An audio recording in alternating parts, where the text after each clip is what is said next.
Hey everybody, this is Amazing Fantasy Football. I am Josh, and that guy over there is, I'm Chris. and Chris, he always is. How you doing tonight, Chris? I'm doing amazing. My Cowboys are playing. Life is good. Until the third quarter. It's Anyways, possible. It's very possible. we are recording this during the Cowboys Yeah, I'm Steelers recording game. it, so I'll catch up later.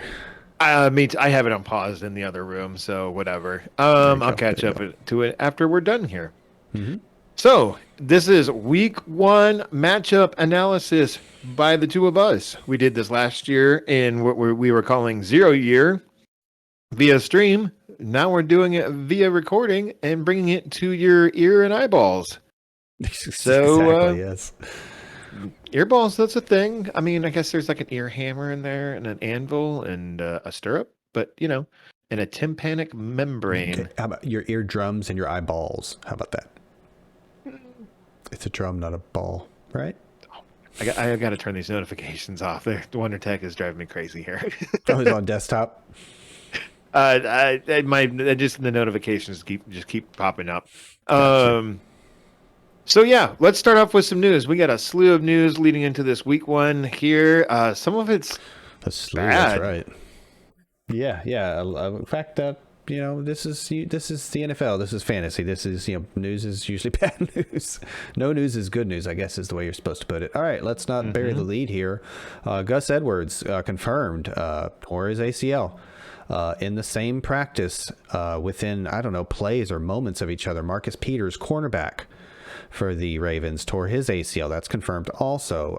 I'm not sure how many days ago, but Justice Hill, I guess backup running back for the Ravens, tore his Achilles. It was like a day or two before Gus Edwards did it, right? Because Justice Hill happened first, and then everyone's like, "Oh my God, Gus Edwards! He should be like a top 18 guy. There's no competition in one league. No competition." And then Gus Edwards, why are the Ravens even practicing anymore? They should just be like they should have closed up shop.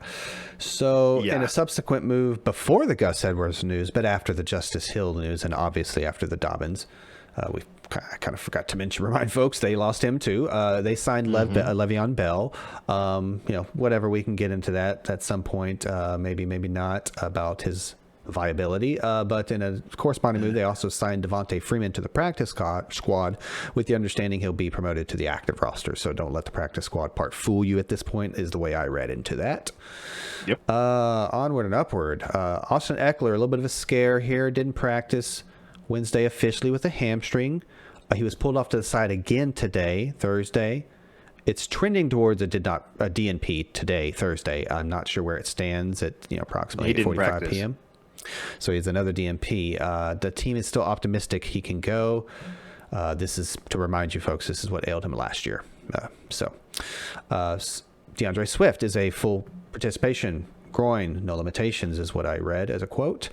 Trey Lance, this comes up a little bit later, is trying to play. He threw some today. It's a thumb injury, so the fact that he threw is significant.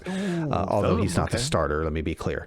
Evan Ingram did not practice on Thursday. He is trending towards out. Evan Ingram for the Giants, tight end. Thank you. Yeah, absolutely. Speaking of tight ends, Noah Fant was a full participant. He was working on a knee, ailing knee there. This is kind of stuck in there with some Saints stuff. Forgive me. Latavius Murray was released a few days ago. I'm speculating maybe Baltimore might look his way. Who ends up winning that share? Who knows? Staying with the Saints, Traquan Smith, hamstring, absent at practice Thursday. He's not looking too good to go. They are really thin at wide receiver. I think I mentioned so in my matchup later. Can I pause you? Stop you right there real quick. No one really cares about oh my God, Traquan Smith, but a real bump for what is his name again? Marquez Callaway. Oh yes. Marquez with a Q, I believe. Marquez Callaway. Yes, thank you. A real bump for kind of the preseason darling, Marquez Callaway. I mean, I drafted him super late in a draft that I did on Monday. I mean, I'm hoping that this guy is a diamond in the rough coming into this year, and he gets his time to shine, and he doesn't end up being a Zach Sudfeld. So yeah, I got him in at least in one league. I'll put it that way. Right. And then, of course, remember me and even me, the Mr. Adam Troutman bet guy. I kind of soured on Troutman a little bit towards the end of draft season there. Troutman. Oh, Troutman. Okay. I got the Noah Fant in there. Murray. We just mentioned. TJ Watt is closing on a huge deal. 4 years, $28 million average, going to make him the highest paid defensive player. Quentin Nelson had a back flare up, but it looks like it's going to be nothing. Apparently, it's just something he deals with his entire career, basically. Like me. Darnell Mooney was limited on Thursday with a back.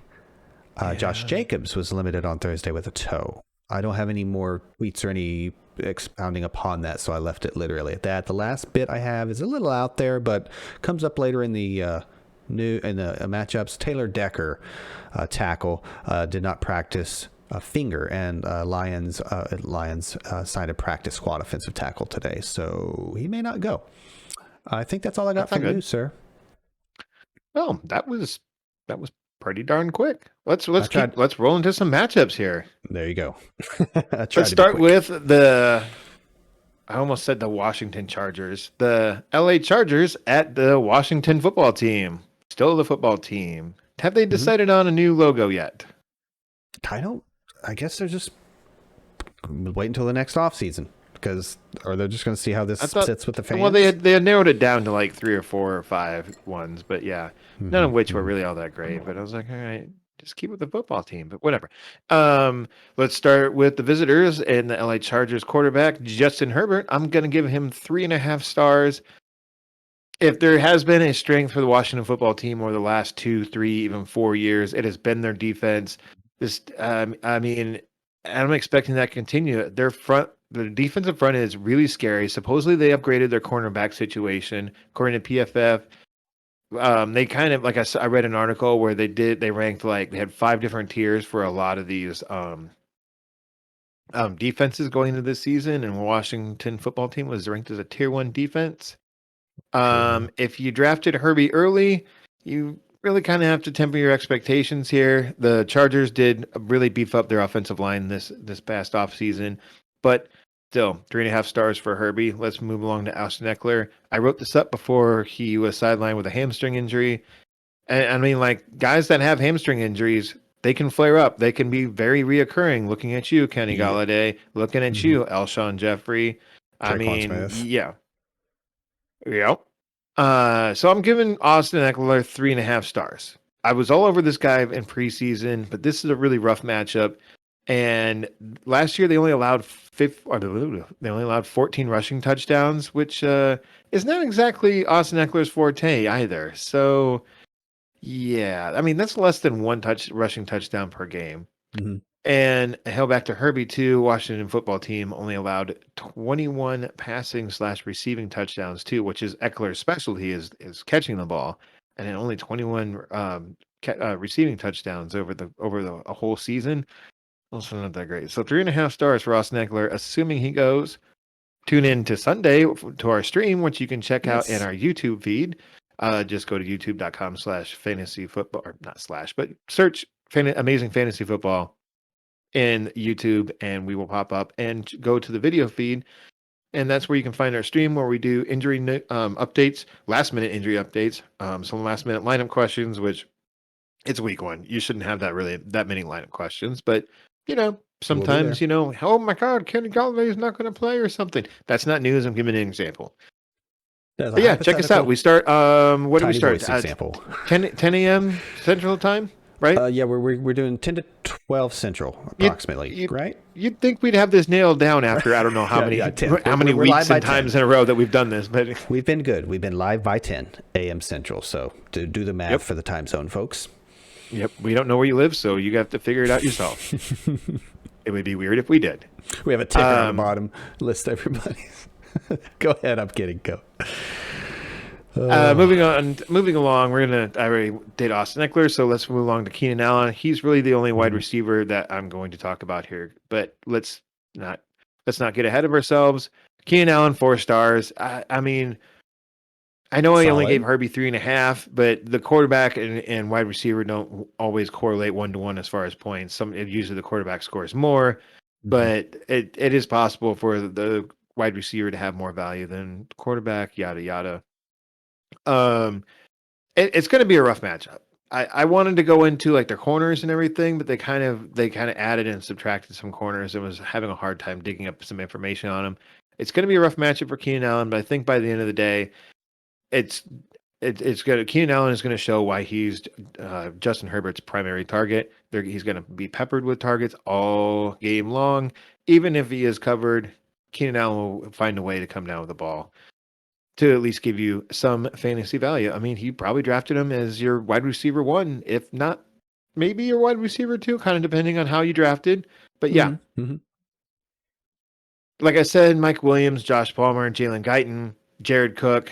I'm not really in on any of them for this game. It's a like I said, it's a I keep saying it's a rough matchup for him. Palmer, I like the rookies like long term prospects, and Jalen Guyton splashed at times last season. That's great. So does Mike Williams, but I'm not starting any of them as of right now. Let's move along to the home team, and that would be the Washington football team with quarterback Ryan Fitzpatrick. Last season the Chargers allowed the ninth fewest passing yards, but the 13th most passing touchdowns. Interesting. I have been touting Ryan Fitzmagic as my late round quarterback to target and draft and start week 1. And I did. I put my money where my mouth is in one league. I drafted Ryan Fitzpatrick and I got a little flack for it. And I was like, well, just watch and see. So like I said, I advocated people to do it. I did it, and I'm still advocating people to do it. I'm giving them 4 stars with Terry McLaurin and Curtis Samuel probably going to play. This could be a really positive start for Fitzmagic on this season. So like I said, 4 stars. You know who else I'm giving 4 stars to? Antonio Gibson. The Chargers defense last season was pretty average. They gave up sorry. Like I said, they were pretty average. They're giving up the 15th, the 14th, and the 14th most yards, touchdowns, and yards per attempt. So that would be 1,917 yards, 4.5 yards per attempt, and 17 touchdowns. So pretty average, which is kind of weird considering the strength of their defensive front. But still, or that's the Chargers, not the football team. Right. Cross your streams there for a second. Yep, sure did. Terry McLaurin, he was the wide receiver 10 going off the board and at the 305, according to the Fantasy Football Calculator. I mean, the odds are he's probably your wide receiver 1 and potentially an elite level wide receiver 2 on your team. You're not sitting him.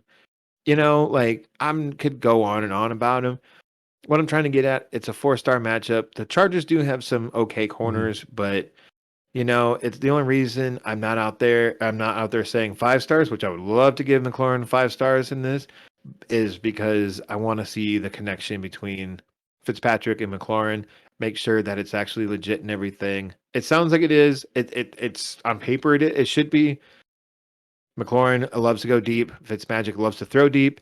It should work, but sometimes these things don't always work out like they should. Let's move along to Curtis Samuel, 3.25 stars. With Samuel being on a new team with a new quarterback and a familiar face and head coach, though, I'm only gonna give him 3.25 stars. You probably have some better options to go to, but if you're in a deeper league or whatever, and assuming Curtis Samuel is going to play, tune back in for Sunday for that update. Yeah, 3.25 stars. Logan Thomas, I know you drafted him earlier than I was advocating people to, and you being the listener / viewer, not you. Chris. Understood. I was a little confused. I just wanted to make I really just think people need to start temper their expectations. There's a lot of positive buzz surrounding Logan Thomas in the preseason, but I'm a bit of a doubter on this one. I like Logan Thomas's story as being a quarterback drafted and converting over to tight end and blah blah blah. Virginia and Tech, he had some success doing it last season too. Don't get me wrong here. I want Logan Thomas. I really want Logan Thomas to prove me wrong, but until he does, at least for this week, I'm giving him 2 stars. That would be that matchup. Would you like to add anything about any of them players? No, I think you nailed it. Ooh. Washington defense centric in terms of the matchup. That's probably going to be the star of the show. It's going to be the star of that. It probably should be the star. Hopefully, the Herbert star of that and matchup. Keenan can hook up a little bit. Yep. And hopefully Eckler can go. Let's see. I'll get a snoozer, a stinker out of the way here for you. No, I have plenty to talk about, I guess, here, but it is a bit of a stinker in terms of the matchup. I've got the Jags at Texans. Trevor Lawrence, or T-Law, as I like to call him. I'm getting the nickname started off for the season here for you, Joshy boy. Given the matchups, I suppose one should consider Lawrence startable here. Maybe top 12. 15, but I'm of the mind, why risk starting rookie if you don't have to? QB is a very deep position, I suppose, in a super flex. He's going to get 2.5 stars from me. I think he's the starter of my super right flex. About 12, I feel like, is consensus for the week. All right. Maybe. Sorry, my bad. Keep going. That's okay. James Robinson. It's so interesting, these running back soap operas we're dealing with. 1 minute Robinson is undrafted fantasy darling, then he's a backup, then he's not. Texans were among the league's worst ever versus the run last year, so fire up Robinson with confidence. I expect Robinson to resume a similar role to last year, kind of being the quarterback's best friend, which is what I felt like his role was, and he was pretty good at it, so I give him a solid 4 stars this week. Carlos Hyde is worth a mention here. Deeper leagues, Hyde could be a startable guy here. Goal line, couple of targets. He's shown he can do that. 2.5 stars. DJ Chark. This comes down to the stance I took in Lawrence at QB, but more folks drafted Chark, so he needs to be talked about because they might need to start him. He seems to be in line for the outside number 1 role. The Texans D is absolutely porous through the air. 9th most passing yards, 10th most passing touchdowns back in 2020. I just hope Chark isn't your wide receiver 1 or 2. I'd like to see what this Urban Meyer offense looks like before investing too much, but by all accounts, Lawrence is the real deal. Best prospect since Andrew Luck, blah, blah, blah, blah, blah. Chark is probably among the better flex plays, so I'll give him a solid 3.75 stars, giving him in the top 36 flex area very easily. Well into the top 36, let me put it that way. Laviska Shenault, talk about wait and see. Again, great matchup, but I have no idea what his usage will look like. But if I had to speculate, which I do, I'd say Shenault is more of the bottom end flex territory. I'm going to give him 3 stars and hope for some, plays drawn up for him. Some gadgety stuff, if you will. Marvin Jones. Love the draft bargain Jones seems to be coming out of the draft. And if the Jags need to throw more, which I'm speculating they do, we've both been on record stating we believe the Jags run 3 wide receiver sets among the most, top 10 probably easily. But in a low scoring matchup, a rookie quarterback, a rookie head coach, I'm going to go and bench Jones in week 1.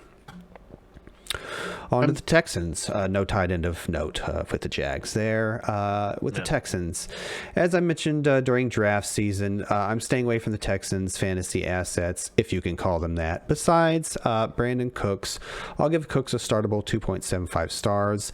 The backfield is listed like it has been for several weeks, with Ingram and Lindsey as co-starters and David Johnson, the 3rd string. I guess I can give Lindsey, the guy I think wins the snap shares, easily 2 stars. That's my matchup. Didn't we talk about? Forgive me, my memory is failing me at the moment. Didn't we talk about Mark Ingram not playing this week? Like a healthy scratch or something? No, like he was injured or something. I'll look into that, but I'm not sure. I thought you said something about that. My bad. Okay. So yeah, did you? And I'm sorry, refresh me. Did you give Laviska Shenault what did you give him as a grade? It's 2.75. Forgive me, I lost my spot. 3 stars. Okay. 3 stars. So top 36, definitely in people's flex discussion, I think. Yeah, I looked up his ADP and he was wide receiver 35 going up the board. So I guess that's. Well, I feel like maybe I'm a little off there in terms of like I didn't think folks necessarily have to start him, so I'm kind of in that flex worthy territory. Yeah, but at that point you don't necessarily have to. But it is a good matchup, and just I don't know. Let's move along to our next matchup, which is the New York Jets at the Carolina Panthers. Let's start here with Zach Wilson. I'm giving him 2 stars. That's respectable. I don't like it. I don't I like mean, it. Last season, Carolina had a very average defense, like kind of top to bottom. There is room for the young Panthers defense to improve, which everything I read is that like young, very like I think if memory serves correct, I didn't read this anywhere. I'm just going off the top of my brain, but like last year, their defense was like the youngest, like by average age in the entire NFL as far as defense. So yeah, I like. I like Zach Wilson. And the more I read about him, I really and how he's been faring and everything. Yeah, Zach Wilson, cool, but this one, I want to see it first, and that's kind of the tune of this matchup. This entire matchup is I kind of want to see it first, yeah, it's week one. like according to the Fantasy Football Calculator, he's the very last quarterback drafted as like number 26, like the 14th round or whatever. I did draft him as QB4 on my Superflex My league. opinion definitely started rising on him a bit, but go ahead. Yeah, so 2 stars. Like it's daily. We're not going to talk about that's a daily start, not a whatever. Anyways, let's move on to Kevin. Let's move on to Kevin Coleman. Tevin Coleman. I'm giving him 3 stars. The situation and opportunity aren't bad for Coleman, but he's a couple of years removed from being a very usable fantasy asset. Can he reclaim his younger form with his second team since then? I kind of doubt it. But the Jets seem to have bolstered their offensive line, so that's good for Tevin Coleman. Michael Carter doesn't seem to be a thing as of right now. Yeah. We'll see what Tevin Coleman can do. Was going so late in drafts that he's probably not your starter in a normal 12 team or less or smaller leagues. So don't worry about it. But if you're in a bigger league, three stars for Tevin Coleman, that's not bad. Moving on to Corey Davis. What rating did you give him? 3 stars? 3 stars. Yeah, I'm with you. I took him late in a couple leagues. Go ahead. Yeah. Corey Davis, I'm giving you 3.5 stars. Call me a sucker for believing this preseason hype on Corey Davis, but it sounds like legit chemistry between Zach Wilson and Corey Davis. Maybe this is Corey Davis just needed to get away from Tennessee and kind of get out of the shadow of A.J. Brown. Maybe the previous Titans regime just never was really using him properly. I don't know. Seems a little sketchy, but if this is a legit thing, this could easily be a coming out party for not only Corey Davis, but Zach Wilson against this, frankly, pretty mediocre defense here. So having said all that, this is mainly based on Corey Davis having some upside. Could he get more into closer to that, 3.75? Sure, but let's not split any hairs here. He could definitely have some more upside too, especially if Jamison Crowder misses week 1. He is currently listed as out. We will check on that on Sunday. I don't really want to go into it too much here, but let's just revisit it on Sunday. Right. Mm-hmm. I'm going to assume that he is going to play. So, and if he does play, he's 3 stars. That's Jamison Crowder. He could be a target hog once again this season. That's kind of been his entire role, even hailing back to his Washington football team days before they were called the Washington football team. I'm not sure how they let him go, but whatever. He ended up landing with the Jets, and he's been pretty solid with that team ever since. It's outside of injuries. So, despite missing 4 weeks last season, Crowder ended up as the wide receiver 38 last year. That's pretty low, but you missed 4 games too. That's not bad on a really bad team. I bet his average is close to top 24. Yeah. So, and the only reason I'm mentioning Jamison Crowder is that there's like a 50-50 shot he's on your waiver wire, and if he does play this week, don't be surprised to have to pay up to get him a little bit. If he is out there, and you maybe have like someone like your Gus Edwards got injured, and you just need another wide receiver, go ahead and pick up Crowder for the cheap as of right now. Elijah Moore, I'm moving on to you with 1 star. Not yet, sir. Not yet. You will have your day in the sun. I'm sure it's coming this season. What's that? Said you will wait your turn, so help me. Yeah, exactly. You will wait your turn, Mr. Moore. We have more to talk about, though. So until then, until you can prove that you're more than the sum of your mores, you will be 1 star. 1 star this week. Let's move along to the home team, though. Enough of that jocularity. We're getting serious here. It's week 1. We're ready for some football. That's right. I want to talk about the quarterback for the Carolina Panthers, which is Sam Darnold. I'm giving him 3.75 stars. I'm shocked that I'm going that high. I wrote I it. scream at I'm myself. This is more based on the matchup and the team around Darnold than really what Darnold has shown when he was with the Jets. But the Jets are a bad defense, and they were a bad defense in 2020. And I think they did, and I don't think they did enough to really improve their defense at all in this offseason. On to CMC. CMC, man. 5 stars. 5 stars for you, buddy. You're elite, and the Jets' run defense actually not that bad last season. They gave up only 1,792 yards, which was surprising for the 11th best. That's top half. But for time's sake, let's just move along to these Carolina wide receivers. How about that? Sounds good. Let's start with DJ Moore. I'm not sure really what to make of these wide receivers yet. I mean, like, DJ Moore has the potential talent to be the guy, but Robbie Anderson really shown that he's more than just a field stretcher last year with the Panthers.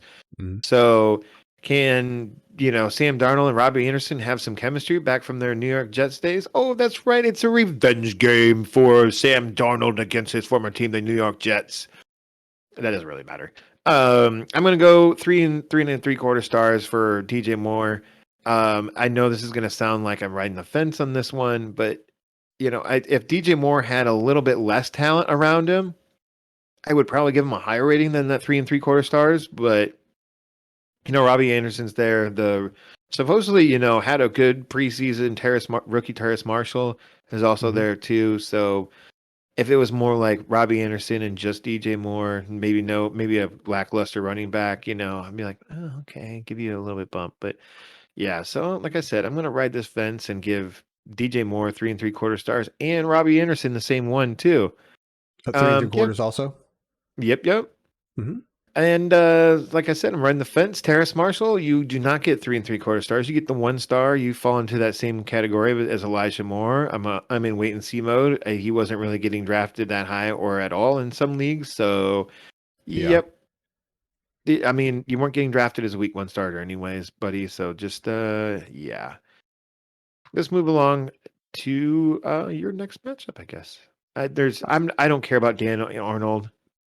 Right. I gotta see probably it to believe it. He's done. Probably just more wait and see. He's in his what was it like 4th or 5th year now, and I'm just like, prove it to me, man. I'm not even drafting you.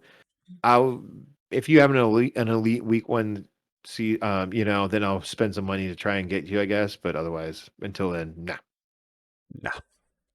Yeah. Russell Wilson. Colts project to be a great defense again, but Wilson is a great quarterback and a must-start fantasy asset. The Colts were actually pretty bad versus pass in the last 7 games of the season, giving up 297 yards per game in the last 7 weeks versus the likes of Houston Texans twice, 342 yards, 20 points, 308 passing yards, 20 points, and the Raiders once at 345 passing yards and 27 points. That's kind of... Those are 2 bad teams. So I'm going to give Russell Wilson 4.25 stars. Get him well within that. What's that? Not higher? No. I think I'd have other guys keep going. top Keep going. Sorry. 7-ish ahead of him. Okay. Off the top of my head. Chris Carson, besides giving a huge day to Henry last year and some decent big games to some other great backs in 2020, the Indy D was dominant on the ground.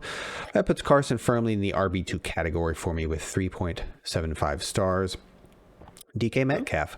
Xavier Rhodes missed practice Wednesday, calf. We didn't include him in the news, and I don't have a Thursday update for him. Let's move along with that. Still, DK's a stud. 4 stars if Rhodes goes. 5 if not.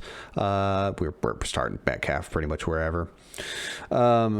Lockett, similar story here. I expect some passing volume from Wilson in the Seahawks. 3.5 solid stars if Rhodes goes. 4 if he doesn't. Gerald Everett was an off-season tight end sleeper given his new situation. As I stated, I expect Seattle to attack through the air, but Indy was pretty stellar versus fantasy tight ends last year too, so I'm just going to give him kind of that borderline, like top 15 tight ends. Maybe you throw a dart at him if you need to start. 2.75 stars for Gerald Everett. On to the Colts. Carson Wentz was set to practice in full Wednesday. In fact, I think I have read an update since these notes. I think he's a full go. I think he is the starter and he's a full go. Sorry, I'm remembering that meme you sent me, or that GIF. About. Yeah, right. Sorry, keep going. I have to believe if he practices, he plays.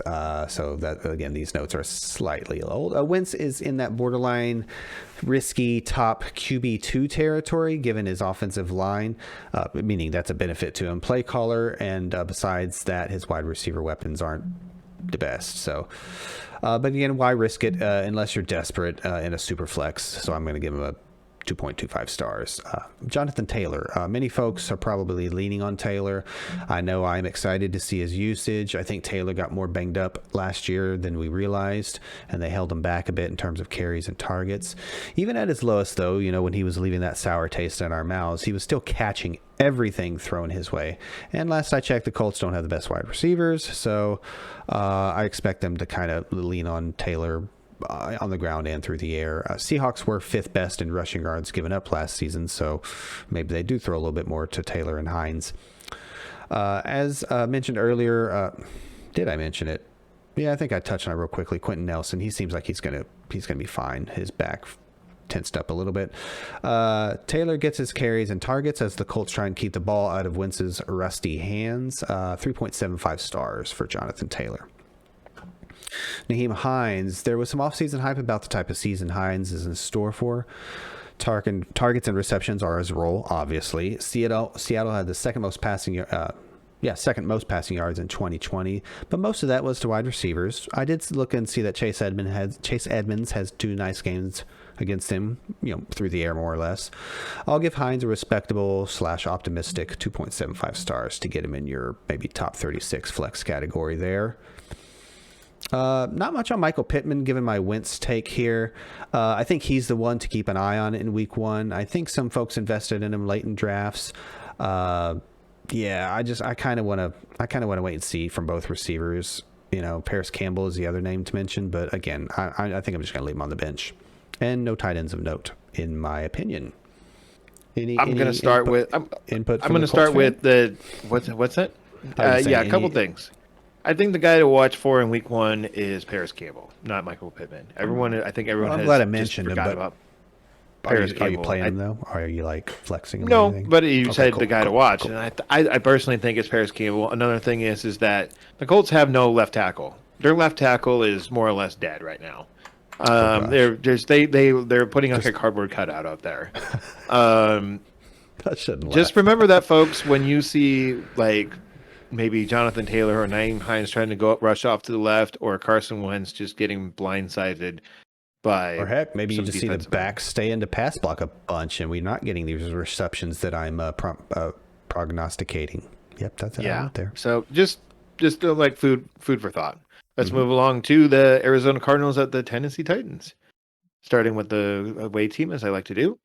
Kyler Murray, I'm giving you a rare 5 stars this week. 5 stars.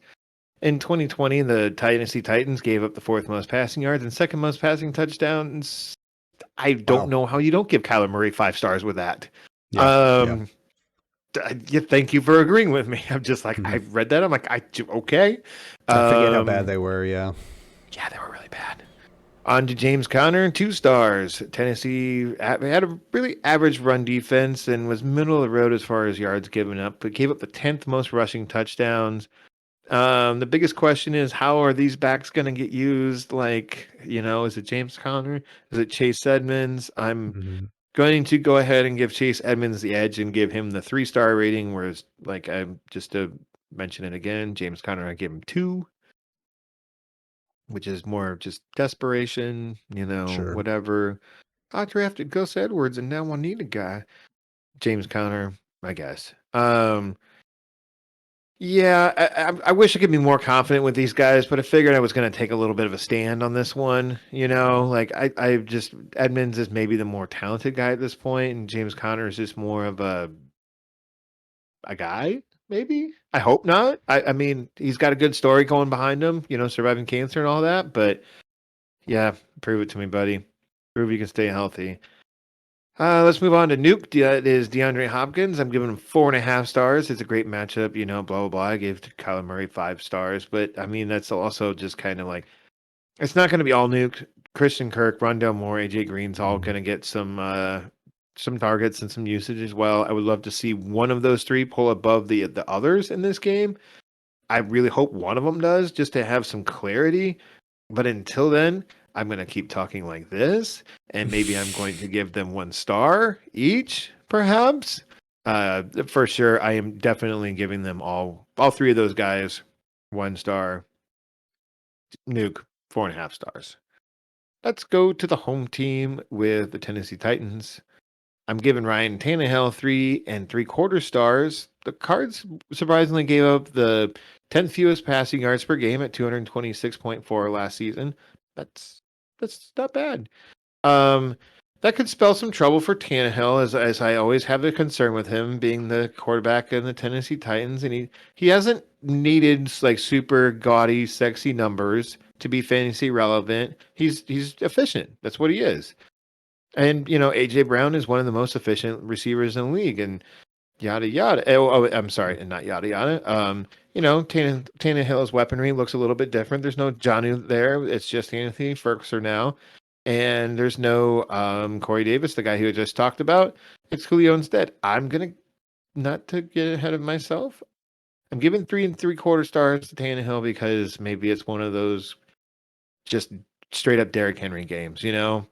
And speaking of him, I'm going to move along to him and give him 4.5 stars. It's a great matchup for Henry. The Cards that gave up the 11th most rushing yards per game last year at 125.5.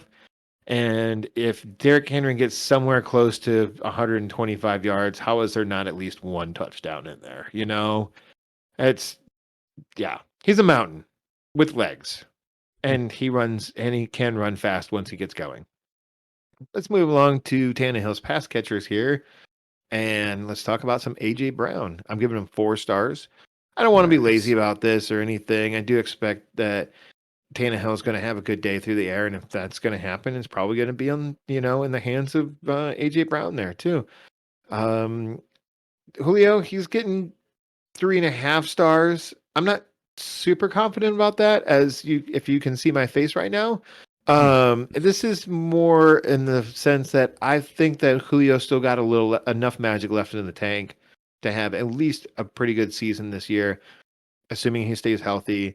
And this is not a great defense, but it's also not a terrible one either, as I alluded to earlier. So I would just want to see how Julio's going to play out in this offense. Hopefully Tannehill does get to throw it enough to kind of show, is Julio just going to be Corey Davis, or is he going to be like, Julio only at 80%, given age and whatever. Anthony Ferguson, normally I wouldn't even bother mentioning him now, but don't be surprised if he becomes a waiver wire suggestion next week. He's just one of those guys. Keep an eye on What's your next matchup, Chris? My next matchup is the Vikings at the Bengals. Kirk Cousins, for me, is solidly in the QB1 / streaming territory, no doubt. This Bengals defense was bad last year, and particularly on the ground, 4th most rushing yards in 2020. I expect Vikings' potent offense to get it going on the ground like they love to do, and that will help facilitate a relatively high-scoring game here. 47.5 points is the over-under. Vikings had 8th most passing yards in 2020. I'm going to give 4 stars to Kirk Cousins. I like him as a start this week very much. Dalvin Cook. Start Cook. I'm going to give him 5 stars for the reasons listed above. I like you said, I hate to be lazy there, but it just ties right in with the Bengals being a really bad defense, and the Cook is where the offense runs through. Justin Jefferson, I am in love with both receivers this week. Similar reasons. Here's a little note here. Bengals cornerback Trey Waynes has been ruled out, hamstring. They're not missing much. Yeah, right. Well, he has not played a game for Cincinnati since signing a 3-year, $42 million deal last offseason. So fire up your mini wide receivers with confidence. No Irv Smith, remember. It's Herndon in his first game as a Viking. And Tyler Conklin, did that guy used to be a tackle? Or is he just a new No, tight end? Okay, it's just a it's just a similar new tight name. end.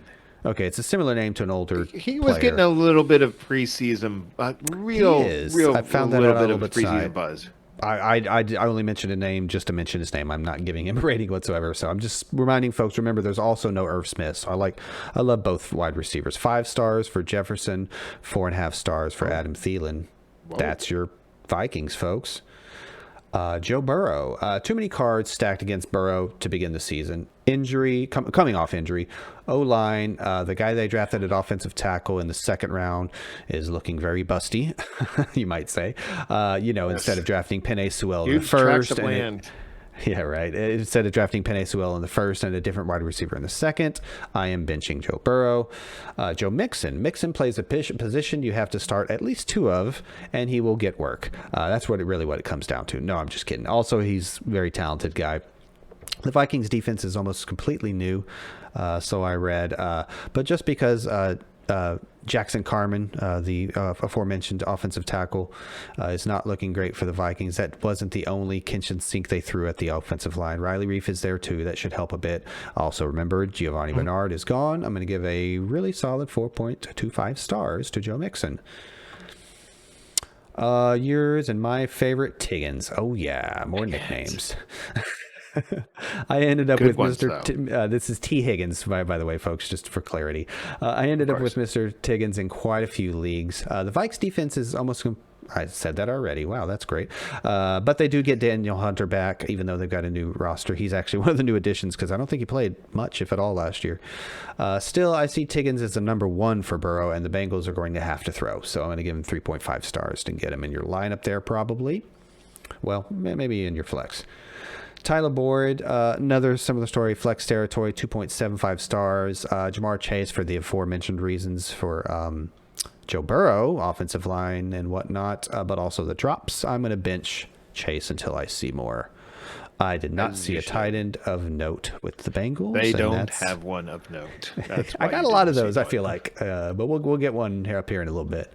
So that is the Vikings at Bengals. Cool. Let's move along to the Pittsburgh Steelers at the Buffalo Bills. I'm going to start with good old Big Ben Roethlisberger here. Buffalo allowed the 13 fewest yards per game. 13, huh? The 13th fewest yards per game. I'm just going to call out my horrible writing there. And that was at 232.9 yards per game. It would be passing yards. I thought that ranking would be a little bit higher, but as I kind of remembered, I mean that's still respectable, but yeah, don't start Big Ben if you don't have to. Like, outside of 2 QB leagues, don't, please. There's better options. Let's move along to Najee Harris. I'm gonna give him 3 3/4 stars. I'm not that big onto Harris, but opportunity reigns supreme in fantasy football, right? Right. I'm not gonna lie. Just a quick side note. I'm going to laugh my butt off if he's like in there for only 50% of the snaps. Just gonna laugh and laugh. Anyways, 119.6. That's the number of yards per game that Buffalo allowed on the ground in 2020. That was good enough to be 13th best. So it's gonna be some rough sledding for Najee Harris on this one. I know you believe in that their offensive line can be better than it was last year. I'm willing to be mildly optimistic for Najee Harris here, thus the 3 stars, but oh man, I don't know. I'm did some more fence riding, and with some wide receivers, I'm giving Deontay Johnson and Chase Claypool 3.5 stars. That's right, riding the fence. It's hard to recommend any of these guys when I'm kind of making Big Ben not so start worthy, but I don't know. I don't know here. Hold on a second. I'm almost done. And I'm with Juju. I'm giving him 3 stars. It looks like Juju is going to line up against the Bills' worst cornerback, who has a PFF rating of only 61.5. The other 2 Bills corners don't rate much better with Tredavious White. I don't know why that was so hard to say. Tre'Davious White getting a rating of 68.5 and Levi Wallace getting a 68.3. So like I said, not that much better, but still maybe advantage Juju on this one. What do you think here, Chris? What do you think about these pass catchers? I know we don't quite see eye to eye on it. In terms of draft talk back in August, it was kind of Juju's the value. I still had Deontay higher because of targets and receptions, and if he can just curb the drops and we get a better version of Ben, yeah. And I tend to believe in a couple of moves they made in the offensive line a little bit. But on the contrary, I thought Tre'Davious White was supposed to be good. Like good, like top 5. He had a down year last year. Okay, so PFF grade shows that. Okay, so but yeah, I mean, I think I'd rank it the same at the end of the day, probably just kind of out of like I said, coming off how I drafted them and stuff. Cool.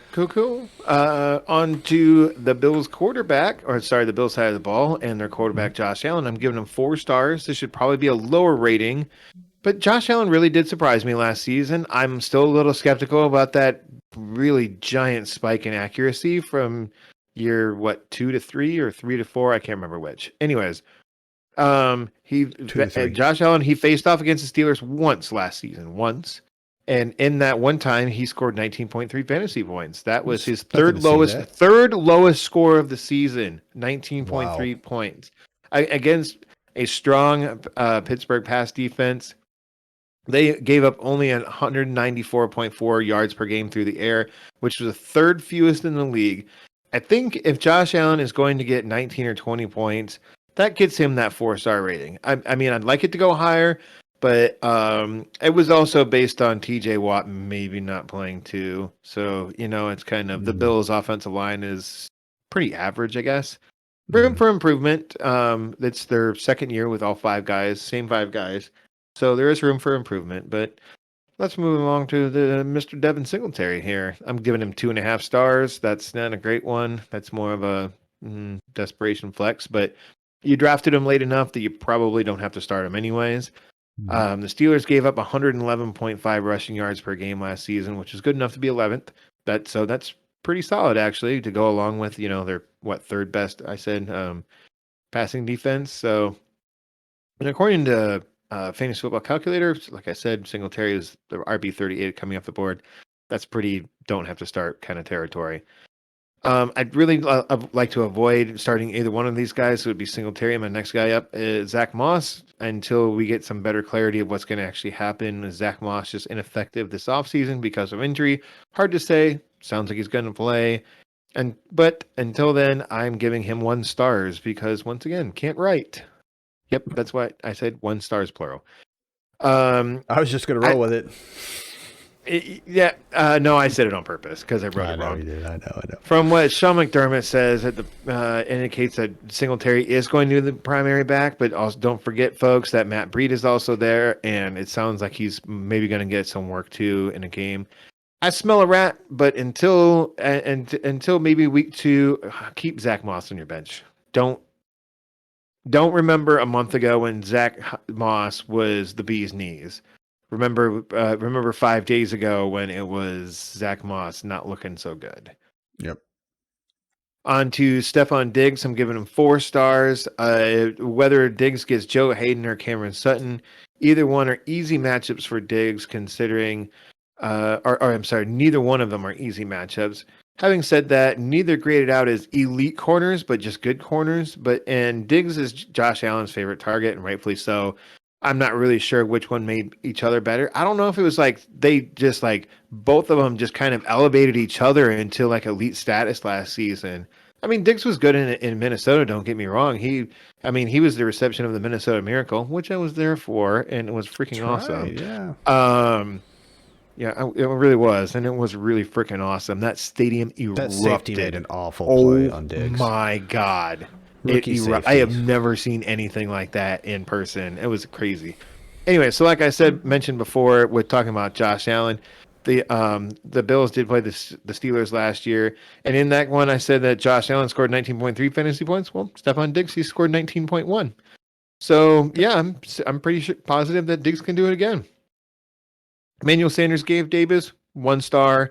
Maybe Emmanuel Sanders deserves something more like maybe a 2, but I don't know. I kind of want to see their workload, and it's week 1, folks. It's really hard to say what's going to happen in every individual matchup and everything. We'll have a more clearer picture, I think, after week 1 and a little bit less, hopefully less fence riding.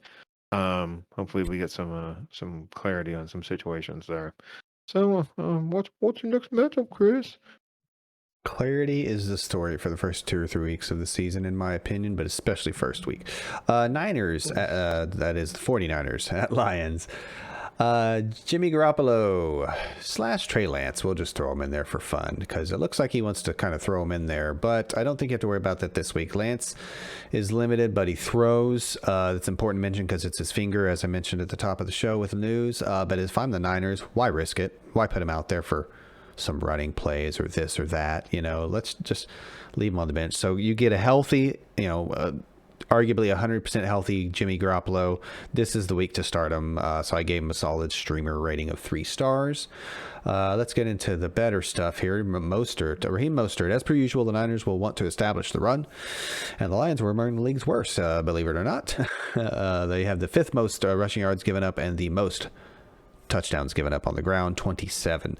It's week 1 and Mostert is healthy for now. Similar story with Garoppolo. Now's the time to get you some Mostert because he's healthy.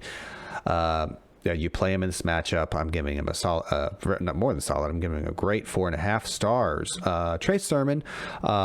Sermon might get some looks. So basically, I expect the Niners to run the ball and run it some more and pretty much just put the game away in that manner. You might see more running volume because of that reason. So you might see Sermon come in because we all know they don't like to give Mostert more than like 15, 16, 17, 18 carries max. So yeah, keep your eye out for him. I gave him a kind of a optimistic 2.75 stars. So in a pinch, if you want to flex him, low end flex, albeit, go for it. Brandon Ayuk. In every game in which he received 8 or more targets, which would be half of his games, 6 out of the 12 games he played, he scored 1 touchdown and racked up 70 receiving yards or more in all but 1 game. And in that 1 game, he had 16 targets, 10 catches, and 119 yards. Now, that was with an unhealthy Kittle in and out of the lineup, but it was also with an unhealthy Jimmy G in and out of the lineup. Just a horrible injury-riddled season for the Niners. So I think Ayuk has shown us that he's the number 2 option behind Kittle. Detroit gave up the 3rd most passing yards and the most passing touchdowns with 38 in 2020. That's going to be 4 stars for Brandon Ayuk. Deebo Samuel, because of the Niners leaning on the run and Deebo being the 3rd or 4th fiddle, I'm going to put him on the bench. Kittle is the obvious guy we want to look at here. 5 stars for the reasons listed above. He is the offense runs straight through him. Enough said there. Let's move on to the Lions and Jared Goff. I'm confident Dan Campbell, being a tough-nosed old school head coach, is going to want to establish the run. And given the weapons he has at receiver, I think he's going to lean heavily on Swift and Hawkinson. Swift practiced in full, as we mentioned at the top, so he's good to go. No limitations. A tough matchup for him, though, versus the Niners. I'm going to give 2 stars to Goff. There's a little bit on Taylor Decker I mentioned at the top of the news. If he's out, I'm just benching Goff altogether. I guess 2 stars is almost a bench regardless. DeAndre Swift, again, keep an eye out for Decker. If you can't punch or hold as an offensive lineman, he just can't go. I think Swift will be leaned on through the air also, and on the ground if they can keep it close. 3.75 stars for DeAndre Swift. Jamal Williams has been a bit of a darling of mine and Josh's as draft season winded down. Williams will be involved for sure. I'm excited to see his week 1 usage, but for now, given the tough matchup, I'll be conservative and leave Williams out of the flex conversation with 2.5 stars. I'm benching the wide receivers in week 1. It's not worth risking. Again, they're going to lean on these other 2 stars. TJ Hawkinson is a must start at tight end 1. The offense, as I mentioned, should run through him and Swift. That's 4.5 stars there for Hawkinson. And that is the Niners at Lions. Let's move along to the Cleveland Browns or the Kansas City Chiefs. It's a rematch of last year's round 2 of the the AFC playoffs. You're only starting Baker in 2 QB leagues, and even then, there's potentially better options. In the playoffs back in January, Baker's stats were 23 for 37 for 205 yards, 1 touchdown, 1 interception. Not exactly the greatest stat line. I mean, it's kind of a theme for like every single Browns player is that it's not all that great. So I'm giving Baker 2 stars here. Like there's potential for Baker to be a real diamond in the rough quarterback pickup in like one quarterback leagues, a real diamond in the rough quarterback pickup off the waiver wire after like week 1 or 2. Say it is a marginally good week, and I don't remember what his matchup is for week 2. Anyways, let's move along to Nick Chubb. 4 stars for Mr. Nick Chubb. Nice. This is based solely on Nick Chubb's talent and the Browns' offensive line. Having said all that, in the aforementioned Chiefs game last year in the playoffs, he had only 69 not so nice rushing yards, 5 targets, 2 receptions for 4 receiving yards. Not good. Not good. The one thing is that the Chiefs did give up 122.1 yards per game on the ground last season, which was good for 12th most. So there's potential there. There's potential for Chubb and Hunt in this one. Like I said, I'm giving 4 stars to Chubb. Kareem Hunt, though, I'm giving you 2 3/4 stars. I thought if you thought Chubb's stat line was bad for that playoff game, here's Hunt's 6 attempts, 32 yards, 1 touchdown. All right, got yourself a touchdown, 1 target, 1 reception for 2 yards. Yikes. For those keeping score at home, that's about almost 10 fantasy points, and that 6 of those are based on that touchdown. Hunt and Chubb are better than both of those stat lines, and Cleveland's defense should be better this season to keep them more in this game, thus giving them more opportunities to run the ball. That being said, there's a real good chance that Casey could light up the board and the Browns could be throwing more.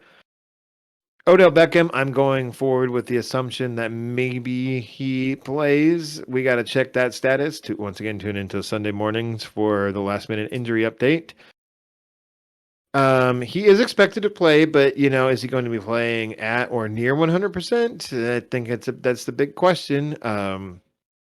KC's top 2 corners, they graded out as 68.4 and 64.3. That would be L'Jarius Sneed and Charvarius Ward, respectively. Those aren't bad grades, but they're also really not good either. Or they're not really good, I guess I should say. So if Odell Beckham is close to 100%, there's potential there. He'll probably get close to that 3 3/4, 4-star range. I think that could be okay. I'm giving Jarvis Landry 3 stars. Dude, I'm so bored with Jarvis Landry, man. Like I don't know. Is he like an older Jameson Crowder or is he younger? I really don't know. I really don't care. I just we know what you are, Jarvis. Like you get targets, you get some catches, very few touchdowns. Oh, I'm just bored with you, man. Just bored. 3 stars though. Donovan Peoples-Jones, I'm giving you 2 stars. This could be bumped into like the 3.5-star territory if Beckham isn't available to go. I know it's week 1, and you're not normally looking for guys to make spot starts in your lineup, but if you do need one, DPJ could be a pre-week 2 waiver wire darling. I loved what I saw, but there is definitely especially downfield potential from DPJ going into this year. Mm-hmm. Love the prospect of him. Just keep that name in mind, folks, that he might pop off this season. This is only his 2nd year, too. Austin Hooper, David Njoku, Harrison Bryant. You know what all those guys have in common, Chris? What? They all get a 1-star rating, and they are all Cleveland Browns tight ends. Let's move along to Patrick Mahomes. You're 5 stars, blah, blah, blah. It's Patrick Mahomes. You don't need to know anything about it. You're starting him. He's an elite level quarterback. CH sounds like he's going to play on Sunday. Once again, tune into Sunday for the last-minute injury update. While the Browns had a below-average pass defense last season, which is weird, their run defense was 9th best, giving up only 110.8 yards per game. That is much better than their pass defense. I'm not sure if CH is going to be fully healthy coming back from a high ankle sprain that he had like 2-3 weeks ago. And it seems like the Browns have done well to try and improve their run defense. Done good. They've done good. Tyreek Hill, 5 stars, man. He was either the wide receiver 1 or the wide receiver 2 coming off just about every draft board this in draft season. Mm-hmm. He's an elite level receiver with elite level quarterback. Boom. Tyreek Hill, 5 stars. Travis Kelce, C. Tyreek Hill, and substitute tight end for wide receiver. I'm not starting anyone else off the Chiefs. That was that matchup, Chris. What else you got for us? What's your next one, man? Let's keep moving. Eagles at Falcons. Jalen Hurts. I am just not a believer in the real life talent of Hurts. I think this season is an experiment for the Eagles. I think the Eagles are hoping to get a high draft pick. But in fantasy, you have to look at Hurts. Still, I see him as nothing more than an outside of the top 12 guy.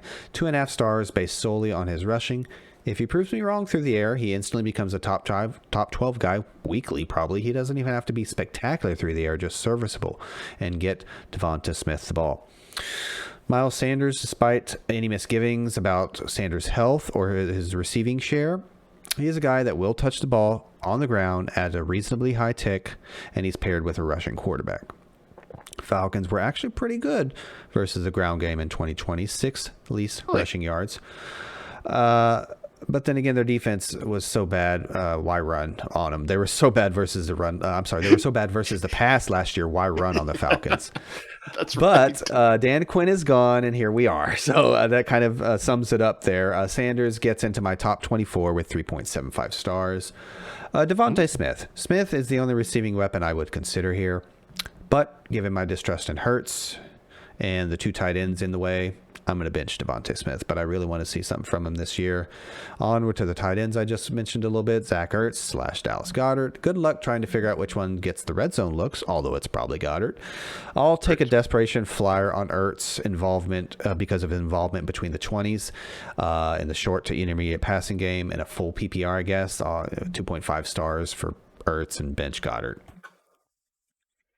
On to the Falcons. Philly was pretty good versus the pass last year, not versus the run, but I see Atlanta as a passing team this season. So Ryan is in play as a streamable top 15 guy. He's whatever, 3 stars. Mike Davis, he's the guy, so there's going to be some volume. And again, if Atlanta throws more, it kind of suits his skill set. He never had over 20 carries or 100 rushing yards all season last year, but had some high target gains with success through the air, and that helped your fantasy team. So I think Atlanta uses him in that way. 3.25 stars for Mike Davis. Just in the vein of somebody worth mentioning to keep an eye on, depending how Davis goes, Wayne Gallman was picked up. Remember that. I'm not sure if he's the 2 or not, but they'd have nothing else behind these 2. I believe he is. Yeah, I think he should. I think he should be if he's not. Yeah, I think it'll work its way out if it's not, but I bet you're right. I'll look it up right now. There you go. Calvin Ridley. They are throwing, and it's Calvin Ridley's show now. Will Ridley and the Unicorn. There's another nickname for you, Josh. No, I seriously, I think we see this new look Falcons offense on full display. Ridley has shown he can be a 1. That's 4.5 stars for Calvin Ridley. Gage is probably worth mentioning in terms of a full PPR. Maybe you picked him up in your last pick of the draft, but I'm not looking there this first week. Kyle Pitts as a matchup nightmare. If we see Atlanta in the red zone, we'll see them throw it up to their new toy. You can guarantee it probably multiple times. Given the tight end landscape, there's other tight end ones out there that I feel worse about. So 4 stars for Pitts this week 1. And that was the Eagles at Falcons, the battle of the birds, if you will. What? I'm sorry. Can you? I missed what you gave Miles Sanders. What rating? 3.75. Yes, sir. 3.75 stars. Okay. So right in that 20 to 24, I think, ish. Right before I get into my next matchup, I think it's worth mentioning that usually when running backs have a rushing quarterback, they're not going to catch the ball a whole lot. Rushing quarterbacks tend not to check down to the running back there. They tend to take off more when they get into trouble instead of like staying in the pocket and just dumping it off. Right. That's hard to say that that's what's going to happen. But the receiving back is Boston Scott, in my opinion. I mentioned his injury and his lack of receiving share being concerns. Mm-hmm. That's what gives. All right. Let us move along to the boringest game of the week, and that is the Denver Broncos at the New York Giants. As of Wednesday morning, this is the lowest over-under of the week at 42 points, according to some Vegas website. I didn't write the website down, but it was like Vegas odds or whatever. It was also, I looked at, because I accidentally scrolled ahead to week 2, also the lowest over-under for week 2 as of Wednesday morning. Mm-hmm. It's like, okay. Let's start with the Broncos quarterback because they are the visiting team in this matchup. The best thing that could happen for Teddy is that this team shifts to more of a West Coast style of attack.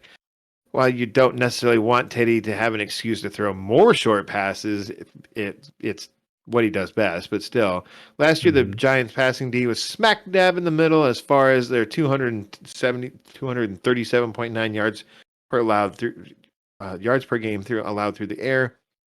I remember it being better than that, but whatevs. Let's keep rolling. It's an average to above average Giants D going against an average quarterback. 2 stars for Teddy B. Let's move along to Melvin Gordon or young Javonte Williams, however you want to call it, whatever you want to call him. Old Javonte Williams. I hate to be a fence rider on this subject, but I'm going to do it again, Chris. I'm going to do it again, and you can't stop me unless you edit this and you're like, and I'll give him this. But with the Giants only allowing 111.4 yards per game on the ground last season, which was good for 10th best, this doesn't look to be like the greatest matchup for Mr. Gordon or Javonte Williams.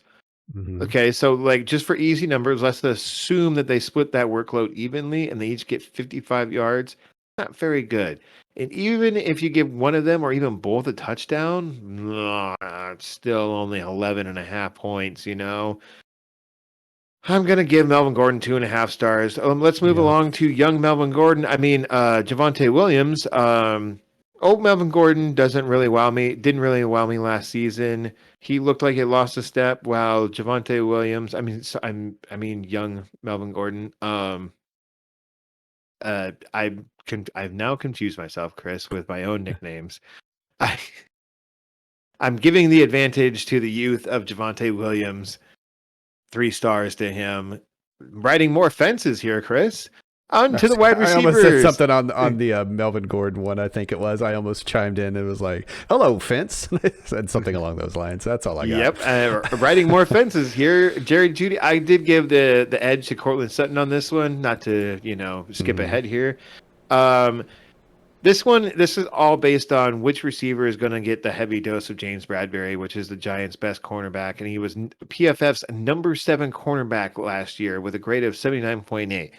So I'm giving Jerry Judy the 2 3/4 stars because I think that the young buck and Jerry Judy gets the Bradbury treatment, whereas Cortland Sutton, who is could go up against Adoree Jackson, who I couldn't find a PFF grade on him. He was a first round talent that Tennessee drafted 4 years ago. When he's been on, he's been great. When he's been off, he's a liability. So I'm gonna give Cortland Sutton the edge and 3 3/4 stars. Flip those ratings if you think it's going to be Bradbury on the veteran Cortland Sutton. Just one of those things. It's kind of up for opinion. Let's move along to Noah Fant. Go Hawks. This is assuming that Fant is going to play on Sunday, which it sounds like he will. I don't really have much else to say other than Fant is pretty much a pure pass catching tight end, and with some consistent quarterback play and Fant being healthy, or at least hopefully healthy by Sunday, I'm going to give him 3 3/4 stars. On to the Giants. Not a ton to talk about here. Daniel Jones bench. I'm not even going to go into whatever I have written down on him. It's Daniel Jones. The offensive line is bad. Saquon Barkley, 3 3/4 stars. It sounds like Saquon's good to go for week 1. Did you see anything in the news that would indicate anything Everything's else? indicating he's fine. Okay. Yeah. Let's keep moving with Saquon here. Surprisingly, last season, Denver had the 8th worst run defense, giving up 130 yards per game. That's great for Saquon. Too bad his offensive line is the worst. Literally, PFF has ranked them as their worst offensive line going into the season. This is them throwing money and draft picks at this line too. So potentially a good matchup for Saquon. Bad offensive line, supremely talented running back. Sounds like a recipe for I don't know. I do not know. I can't. I'm going with it. Like I'm giving Saquon's talent the edge and 3 3/4 stars. If you have a better offensive line, this could easily get up to a 5-star here. But let's move on to Kenny Golladay. I'm giving him 3 stars. The Broncos have plenty of talent at cornerback. I always screw that up. with highly thought of rookie Patrick Surtain out of Alabama, I believe. Newly acquired corner from the Bears, Kyle Fuller, and Ronald Darby, who I believe was on the team last year, and he is just returning for a second year with the Broncos. But don't hate me if I'm wrong. It could be his first season, too. I don't remember, and I didn't bother looking it up. I'm pretty sure this is his Ronald Darby second year. What if I already hate you? That would be the apt emotion to have when dealing with me. Galladay battled yet another preseason hamstring injury. He looks like he's going to go in week 1. I like Galladay as a player, not in this matchup with Daniel Jones as a quarterback and going up against a potentially 3 deep at some really solid cornerbacking, albeit one of them is a rookie. All the other Giants pass catchers, yawn, don't care. Chris, what's your next matchup? I've got Packers at Saints. Aaron, as they like to call him. That's the last one, I swear. It's not going to be, then that's fine. I know it's not going to be, and I'm just dealing with it. That's how I started my notes. How many nicknames? I'm just kidding. I mean, Aaron Rodgers, he's a must-start guy. 4.5 stars.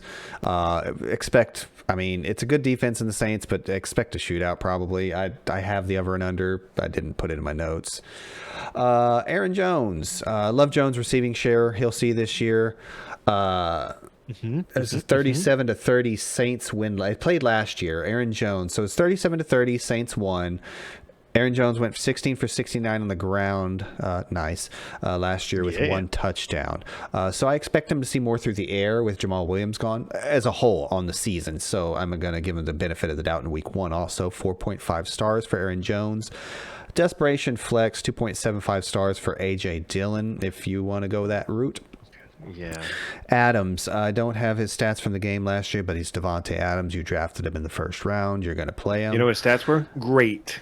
Yeah, exactly. 5 stars there. Marquez Valdez-Scantling, if you feel desperate, Josh has been a little high on him. I wanted to mention his name.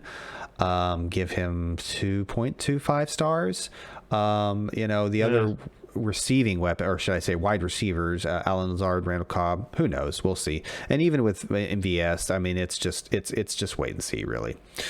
Robert Tonyan is a much more interesting option. Saints are a good defensive unit, but a little sus versus tight ends last year. 4.25 stars for my boy Robert Tonyan. That's a little aggressive, but I like him this week very much so, especially given that high-scoring game they had last year versus the Saints. On to the Saints. Jameis Winston, going back to a lot of quarterbacks we talked about today. A little bit of wait and see. You probably don't need to start him. Maybe as your QB2, low-end QB2 in a super flex, maybe a 12-team super flex. I can see it. I'm going to give him a flex-worthy 3 stars for that reason. I'm rooting for the guy this year. Taysom Hill, yeah. I mean, his name is only worth mentioning that he is not eligible at tight end or receiver or running back or any other odd position this year. We'll see how much he comes in and plays that gadgety role. Maybe they deal him to start somewhere. Who knows? I'll just bench him for now, even in a super flex. Alvin Kamara. The offense should run through him. Last year, he ran for I guess it was only 6 rushes for 58 yards on the ground, but that's not why we draft Alvin Kamara in the top 5, top 10, whatever. He caught 13 of 14 targets for 139 yards and 2 touchdowns last year versus the Packers. 5 stars for Alvin Kamara. As we touched on in the beginning of the show, Traquan Smith, not at practice Thursday, hamstring. He's been known for hamstring issues. He's also been known as a barf receiver too. Yeah, exactly. So Marquez Callaway, the new hotness. Let's just call it what it is. Yeah. He is in play as a flex, no doubt, based solely on volume and Winston's propensity to throw through the outside. Here's the other guys on the. Here's the one guy I want to mention. Your guy, who's the receiver you like, the short guy that returns kicks and stuff. Deontay Harris. He's really short. Yeah, he's probably the only even there's complete and utter desperation fantasy, but I wanted to mention another guy on the roster named Little Jordan Humphrey. That's ILI apostrophe Jordan Humphrey. I've heard of this guy. Yeah. Do you want to guess how tall he is? How big he is? How little he is? 5'7". 6'4", 225 pounds. Sometimes research takes you down. 5'7" is like the height of Deontay Harris, and that might be being generous. First of all, I saw the name. Second of all, I said, okay, this research is taking me down a quick little rabbit hole. I just wanted to mention that. Sometimes you gotta go down that hole. Little Jordan Humphrey. I'm rooting for him all the way. It's his breakout For sure, man. No, just a name. Don't start him. Don't pick him up, folks. Adam Troutman. I have to at least give my guy the nod as a top 15 dart throw of a tight end, 2.75 stars. I want to mention Jawan Johnson's name as just hey, let's see how this usage at tight ends goes, because it looked kind of weird in the preseason for Mr. Troutman. And that is the Packers at Saints, folks. One thing I wanted to say too is that I believe Marshawn Lattimore is going to miss this game, so therefore further solidifying your 5-star rating for Devontae Adams. And MVS Marquez Valdez-Scantling is more of a, if this dude can really put it together and like actually catch the freaking ball, he could be great for the Packers. But he hasn't proved that he can do it, and I don't see him doing it this year. Yeah. Chris, guess what? I'm into my last matchup here. I will be after you. Last matchup. You know what my last matchup is? It's not good. It's not a good one. I did my Bears. Worst one first, I think. Go ahead. Oh, I just did it in order of I found them on the website. For sure. Literally just wrote them down and then how they were listed. Mine is the Bears at the Rams. Andy Dalton, 1 star. The Rams were an elite fantasy defense last year. Not even a real life defense, elite fantasy defense. And if you have an elite fantasy defense, that is an elite real defense. Unless Chris screws up the scoring, and then the Philadelphia Eagles is the number one player, and Philadelphia Eagles defense is the number one player in your league. That happened one year. It was great. It was hilarious. I was laughing all the way to the bank every single week. It wasn't even fair. It was weighted too heavy in turnovers and sacks, and it was awful. Yeah. Anyways. And great. I'm sorry to call you out there. I'm not even mad at you. I just thought it was just hilarious every single week. And I'm like, my defense is scoring me like 30-some points. This is ridiculous. Yeah, we toughed it out, folks. We finished with that. I believe that was the Eagles Super Bowl year too. Ooh. No, that's too longer recent. Ago than that. That's too recent. Yeah, much too recent. Anyways, more or less, don't the 1 star. Don't start Andy Dalton. David Montgomery, 2.75 stars. The Rams allowed. No, it's the Rams. No, man. Okay, listen. Yeah, just listen to this. The Rams. Just listen. Sorry. The Rams gave up 91.3 rushing yards per game last season. That was good enough to be the third best run defense. The Bears' offensive line looks like it's taken a downturn this season. PFF has them ranked going into the 2020 season as their 5th worst offensive line. I know I gave Saquon a higher rating with a lesser offensive line, but David Montgomery is not on the same level as Saquon Barkley, even coming off injury. No, it's not. No. Monty and close. Saquon, not close.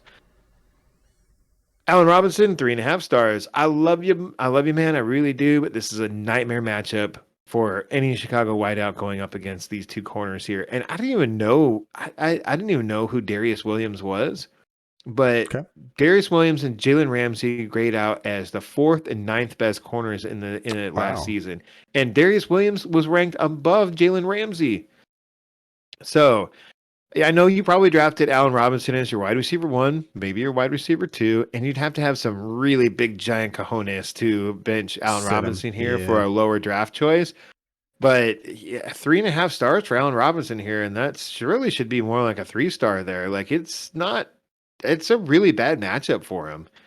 It is like top to bottom. Darnell Mooney, he's a little banged up at the moment. It could just be, like just some rest before week 1 kind of precautionary stuff. But, see all the Allen Robinson stuff I just said. Like he was a preseason darling of mine. Darnell Mooney was. He really was. And I just don't think this is going to be the breakout game. If it is, though, watch out for Darnell Mooney. Cole Kmet, see Darnell Mooney. The only thing I have else written down on the Bears side is I think the Bears fans should be really glad that this game is not taking place at Soldier Field, so they didn't have to spend hundreds of dollars to watch the Bears get mopped with the Rams. Matthew Stafford, the freshly traded for, by fresh, I mean it happened like 9 months ago. This just in, folks. 9 months ago, the Rams traded Jared Goff to the Detroit Lions for And Matthew we've been talking Stafford. about it all offseason, yeah. And we've been fawning over it all offseason. There was one guy I worked with. He's like, I didn't even know that Matthew Stafford got traded to the Rams. I'm like, what? Really? Don't you watch our show? Well, there was that. We had that conversation. He's like, I don't even know what YouTube is. I'm like, boomer. God, you're old. Not to age shame anyone, but I was like, okay, guy. I'm the boomer. Anyways, Todd's like 50 something. He's got to be. Anyway, so last season the Bears allowed 231.6 yards per game, which is good for 12th best. But they let Kyle Fuller walk in free agency. They traded him away. Not sure. I don't remember. Regardless, it's not. It is not going to be the same Bears defense that Matthew Stafford faced last season, nor is he used to over the past couple. Stafford has a better wide receiving core last year, and at least at bare minimum, a sideways move as far as offensive lines go. Ground game. Matthew Stafford don't need no stinking ground game. I love this matchup for Stafford. If I didn't say it before, I will say it once again. 4 3/4 stars. Just not quite elite. Not quite elite. I'm just giving him that just a little bit touch away from being elite. Darrell Henderson, I'm giving you 3 3/4 stars. The Bears were just middle of the road run defense last year.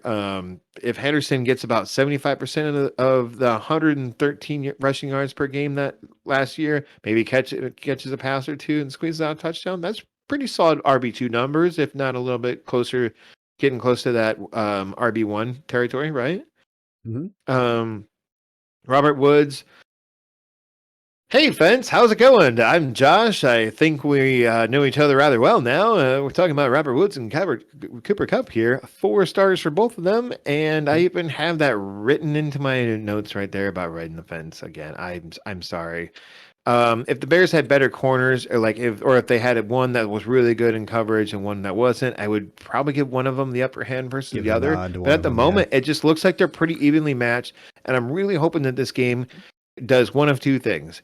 It gives us some clarity on which one Stafford prefers over the other, or, and this is what I really, really hope, is that they're really both really good. And then it just doesn't matter, and it's just Cooper Kupp, Robert Woods, 4 stars, 4.5 stars, whatever, all season long, because I'm hoping for the best for both of these guys. I don't want to ride the fence all season. I just want both of them to succeed because I love Matthew Stafford, and I would have his babies.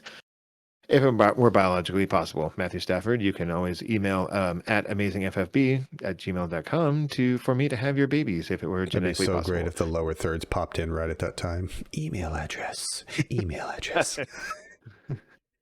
Onto the Rams tight end, Tyler Higbee.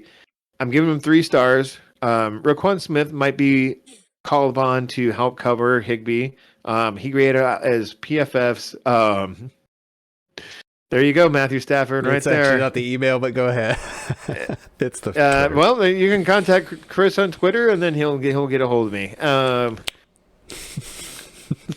Like I was saying, Roquan Smith might be called upon to cover Higbee, and PFF graded him out to be the number 4 linebacker as far as his coverage rating, not his overall rating, but his coverage rating. And that was a grade of 84th, so that's not bad at all. That might give Stafford some problems getting Higbee the ball, but by no means is this a bench grade, so you shouldn't feel great about Higbee this week, but you also shouldn't be like, maybe I should look elsewhere. That's all my matchups, Chris. What's your last one, man? My last one is the Dolphins at the Patriots. Tua, I should probably give him a better grade. I just kind of put wait and see versus this Pats defense. Wait and see. Wow. Talk about, okay. I rode the fence a lot in this episode, and you rode the fence by not even. I'm second guessing it now. I think he has to be in the. What do you originally have? Riding top 15, top 12 territory. 2.75 stars. Myles Gaskin, volume is the key here. Dolphins will be throwing on the road versus a good Pats D. Keeps them in the top 24 area with 3.5 star. I mean, I say they're throwing, but I think it's he'd be better off, but he'll still squeeze in the top 24 here with 3.5 stars. Remember, no Will Fuller, folks. He is suspended for the first week of the season. Devontae Parker. And also remember, Stephen Gilmore is on PUP and out till at least week 7. No Gilmore, no Fuller. I'm going to give Devontae Parker a flex-worthy 3 stars. I'm going to wait and see with Jalen Waddle. Bench grade. No other wide receivers worth mentioning there. Gesicki is really more the pass catching option behind Parker. Want to try that one again? Yeah, right. Pass catching option. There you go. They did meet last year. I think he must have, the other game he missed because he played 15 games must have been the other Pats game because they're in the same division. So he only played the Pats once. 3 catches for 30 yards last year in 1 game versus the Pats. But again, Gilmore doesn't cover tight ends, but Gilmore is out. I think it makes the defense a little less good. And plus the tight end landscape for Gesicki. So 3.75 stars for Gesicki. Yep. We're not talking about starting Mac Jones in week 1. And really there's going to be kind of a theme here with the New England Patriot weapons besides Mr. Damien Harris, darling of ours here on the show. Dolphins were middle of the road versus the run last year. I like Harris to get the bulk, if not the vast majority of the work on the ground. Heck, give him Cam's goal line carries from last year and you probably get a chance at a couple scores. I like Harris in the RB1 top 12 this week as a healthy, he's healthy for now. 4.25 stars. So that's pretty aggressive there, folks.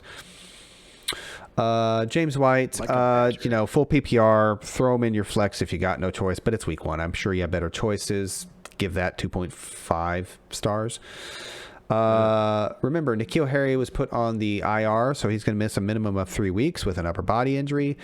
So you have to throw out the names Nelson Aguilar, Jacoby Myers. Do we have to? I just did, and that's all I'm going to do. I'm not going to start him. Same story with the tight ends. That's the matchup. I'm not touching these tight ends right now. Henry is probably the better inline guy. Jonnu's more on the move as an H-back. I feel like that probably gives Henry the nod for a red zone target or 2. So, sure, throw him in desperation. I like other names better, though. You want to do a quick ice cream bet on Jonnu Smith versus Hunter Henry week 1? No, because I hate them both, and I don't want to play them. Come on, do it. Nope, not doing it. All right. All right, let's wrap it up. You're weak. All right. So, folks, that has been our week 1 matchups. You might be like, what about the Baltimore Ravens and the Las Vegas Raiders? Notice how I got it right and I said Las Vegas. So like, yeah, I noticed it. We're going to be doing that one on our Sunday stream, which, as we mentioned in the beginning of the show, you can check out 10 a.m. Central Time on YouTube, not Twitch, YouTube. Just go to YouTube, search Amazing Fantasy Football, and go to the video segment. And once we have gone live, just click on that, and you can pop in with some last minute lineup questions. You can say hi. You can tune in to Wonder Tech's, general tomfoolery that he likes to do in our chat. And there's that. If you are listening to us in podcast format, you can check us out on YouTube, of course, like I just mentioned. And if you're watching us on YouTube, we are available pretty much wherever podcasts are available. Even old Ronnie back behind the old Casey's General Store. He'll have your podcast too, if that's what you want, where you like to get your podcast. Like say you're going there to get your cooking podcast, and you're like, well, I might as well check out that Amazing Fantasy Football there too, Ronnie. He'll be like, I got you covered, man. I got you covered. And you can get us there. We don't recommend you go to Ronnie for a podcast. We recommend that you go literally anywhere else. But if that's where you want to go, cool, whatever.